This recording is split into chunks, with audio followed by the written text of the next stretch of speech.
Республикасының Азаматтық процесстік кодексінің 13 бабына сай, азаматтық істер боюнча сот төрелігі барлық адамдардың заңмен сот алдында теңдігі қағидасында негізінде жүзеге асырылады.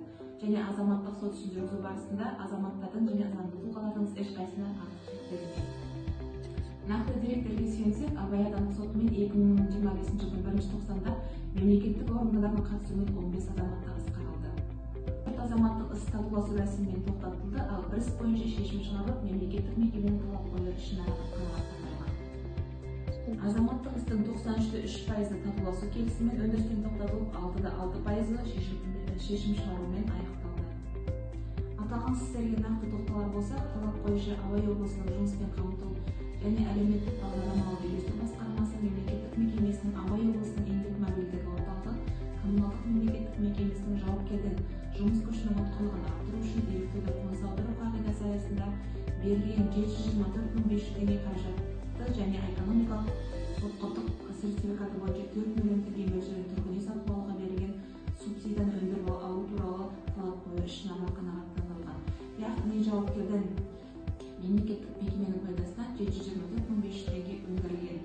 Ал мемлекеттік мекеменің жауапкерден экономикалық ұтқырлық сертификаты бойынша 4 миллион теңге мөлшерінде тұрғын үй сатып алуға берілген субсидияны өндіріп алу туралы талап қоюы қанағаттандырудан бас тартылған.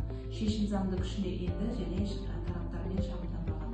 Аталған азаматтық іс бойынша мемлекеттік органның жеке тұлғаға берген талап қою ішінара қанағаттандырылып, азаматтың құқығы толығымен қорғалды. 14 азаматтық іс бойынша азаматтардың жауапкер Абай облысы Абай ауданы әкімінің ақпаратты мемлекеттік мекемесіне қоғамдық жұмыстар бойынша төленбей қалған жалақыны өндіру туралы талап қоюмен сотқа жүгінді.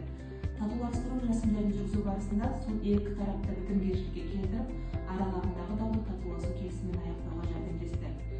Татуласу келісім шартына сәйкес жауапкер Абай ауданының әкімінің ақпаратты мемлекеттік мекемесі азаматтардың еңбек ақы бойынша қарызын талап қоюшыларға 2025 жылдың 30 шілдесіне дейін аудару арқылы қайтаруға міндеттелді. Талап қоюшылар осының салдарынан өздерінің талаптарынан бас тартты. Татуласу келісімінің шарты бекітіліп, азаматтық іс өндірістен тоқтатылды. Осыған орай 14 азаматтық іс бойынша азаматтардың бұзылған құқықтары қалпына келтіріп, еңбек ақылары мемлекеттік мекемеге төленіп берілетін болды. Яғни бұл статистикалық мәліметтер судьялардың азаматтық істі қарауда мемлекет пайдасына шешім қабылдайды деген түсінікті жоққа шығарады.